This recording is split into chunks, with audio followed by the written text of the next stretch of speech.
What's up, everybody? I'm Matt. And I'm Beth. And today we're going to be reviewing the interior in the 2020 Toyota Supra.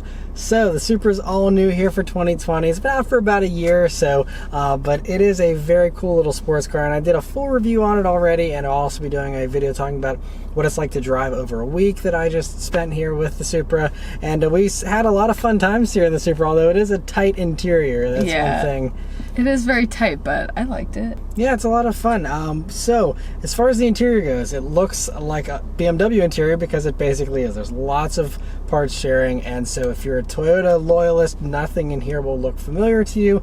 If you're a BMW fan, a lot of the stuff in here will be very familiar. There are some unique bits that I'll get to, but first off, sitting down in these seats here, these are really nice, soft, comfortable seats, and they have really great bolstering. The driver's seat actually has adjustable bolstering too, so I can make this even tighter or as loose as you want, and I love that customization, so that the seat is custom tailored to whatever body shape you have, and I love that. They definitely hold you in pretty well, that's for sure. Yeah, although we did notice that the headrests are at a little bit of an odd angle. Yeah, they are at an odd angle, and they definitely are kind of hard depending on where your head will rest on them.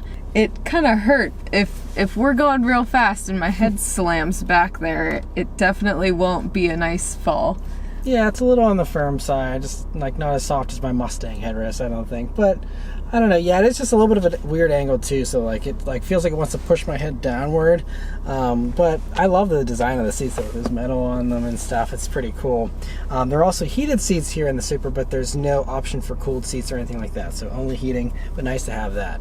Next is the steering wheel here in the Supra, which is really great. So it is similar to other BMW wheels, obviously with the Toyota logo on it. Just a few buttons here on it. This one, since it's the premium package and has the driver assist package, you have the adaptive cruise control stuff here on the left-hand side. And then just a few other buttons here to adjust your radio and things like that. And you also have paddle shifters here on the back of the wheel, which is very cool. They're metal on the front and then kind of rubberized on the back here. But just a really great 9-3 grip. I just really like this wheel. It's really great to use. The gauges are also really cool here in the Supra, and that is one thing that is very unique.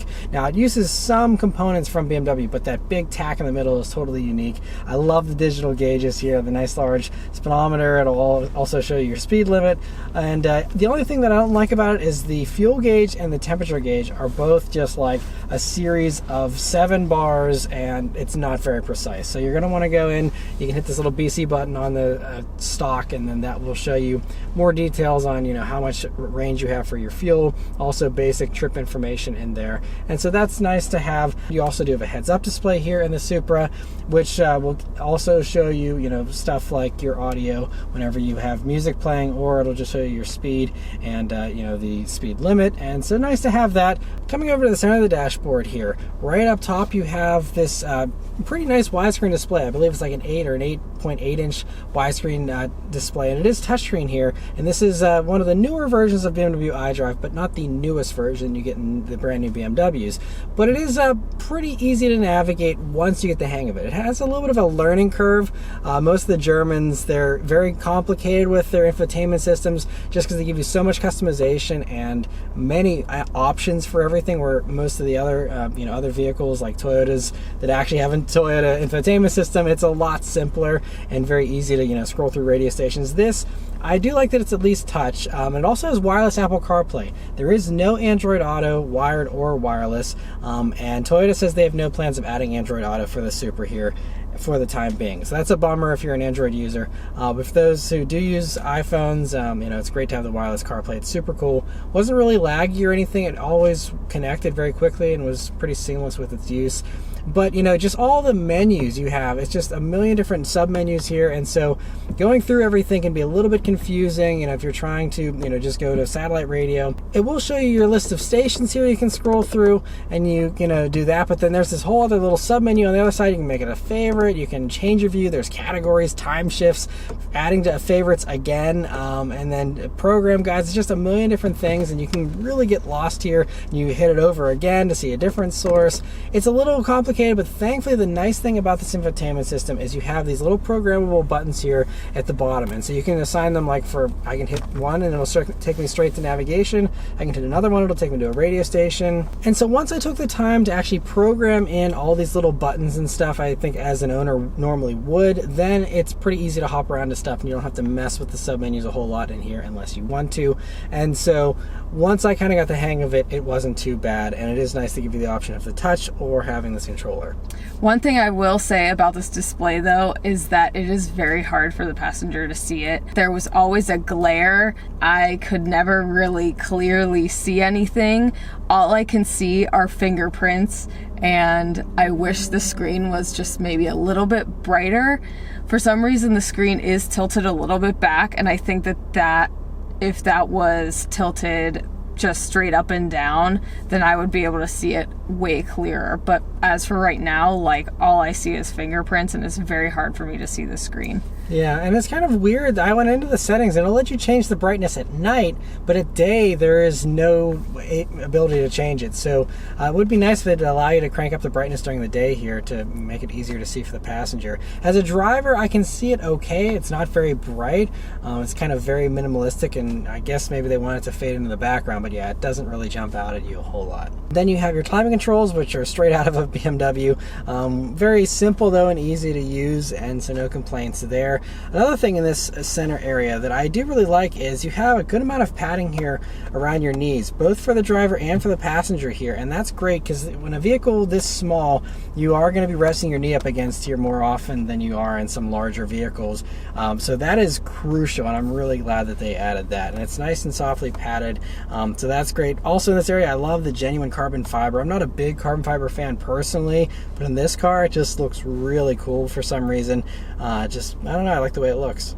Yeah, and I like it too. There's so many cars that put in like fake looking carbon fiber, and this, seeing the actual real stuff makes it so much better. You also have like some nice leather around the shifter here, and just a few buttons and a little bit of metal trim here for, you know, stuff around the parking brake, the iDrive controller, things like that. And just a few buttons. A nice big sport button, very easy to find. I love that. Now, the one thing that isn't great about the Supra is the storage spaces here. So there's very few places to put things. You have this tiny little pocket in the door. You couldn't fit a map. You couldn't fit a bottle for sure. It's tiny. Maybe a couple of pens and a chapstick. There you go. Yeah, that's about what you could fit. That's about the max. But yeah, nice to have something, I suppose. In the center here, you have this wireless charging pad you get on the premium versions, but it has this like lid on it, and it's supposed to, I guess, hold your phone in place better. You can't actually remove that though, and so if you remove that, then it's easier to access that, but there's really no depth to it. It's just like basically enough for your phone, and that's it. You do have a USB jack and a power outlet in that area as well. Coming back, you have this center armrest, which is actually pretty firm. It's got a little bit of give to it, and this is weird because I noticed last year on the press drive for the Supra, some of these armrests were really soft and others were really hard. This is one of the hard ones. I don't know if this is still a pre-production one from last year or what, but it's just kind of weird how there's variation there. And also, since the cup holders are built into this, it's really hard around the cup holder area. So if your elbow happens to be where the cup holders are at, that can be really hard and uncomfortable. Yeah, which 99% of the time, that's where my elbow was. So guess what? Rip my elbows again, everyone.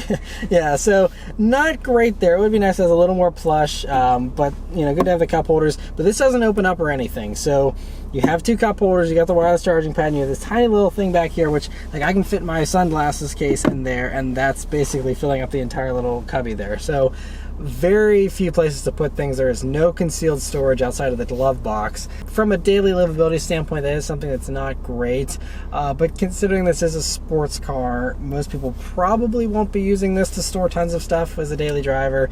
You know, I can kind of forgive it. You do also have the pass-through into the trunk here. It's totally wide open, so if you know you do want to have something, you know, close to the bulkhead here, you can, you know, put something there and have it within easy reach too. Yeah, but I'm definitely not loving that, because once you have all your groceries there, if you do get groceries in this car, because if it's just a weekend car, maybe you don't, but if you do, everything's gonna be rolling around and you're gonna hear all those bags and it's gonna be loud, and I don't know.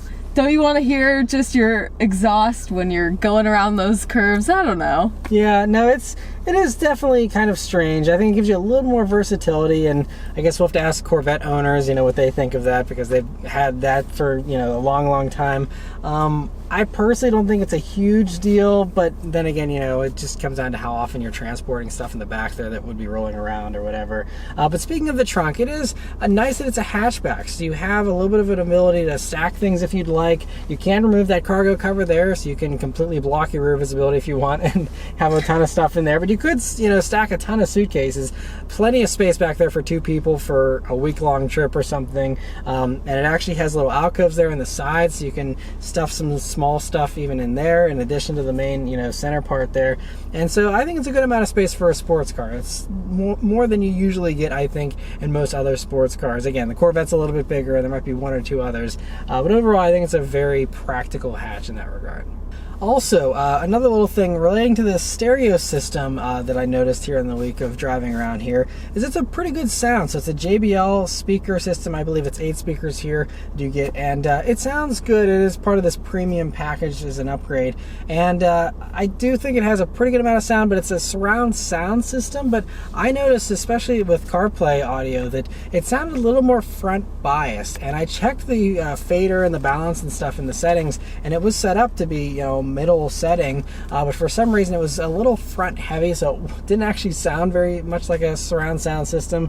In my opinion, it still sounded good and was powerful enough. You still have a little bit of a unclean bass because you have a little bit of a rattle whenever you do have heavy bass and stuff. But other than that, it still is a pretty good system. And again, for a sports car like this, probably not a super big deal. Also, these vanity mirrors are very interesting because they basically double as a rear view mirror for the passenger, because guess what? I can't see myself at all unless I'm way over here. Yeah, this is where I can see myself. So if anybody wants to do their makeup or check their hair, see how they're doing, they're gonna have to go over like they're really enjoying themselves. Yeah, it's the most bizarre quirk. It's like, whenever they're developing this, like, they didn't actually bother to make sure this was lined up right or something, because for the driver it's the same deal here. It's like it's actually angled towards the middle, and so there's no way to fix that, but it's just kind of hilarious.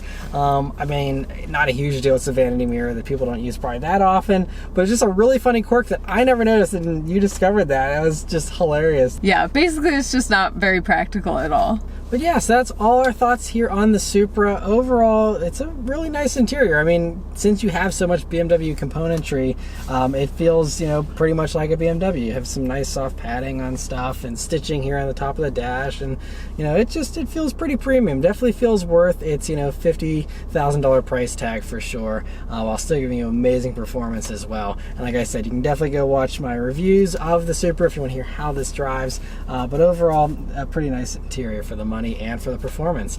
So anyway, let us know your thoughts on the Supra interior in the comments below. Thank you guys very much for watching. We'll see you on the next one. Take care.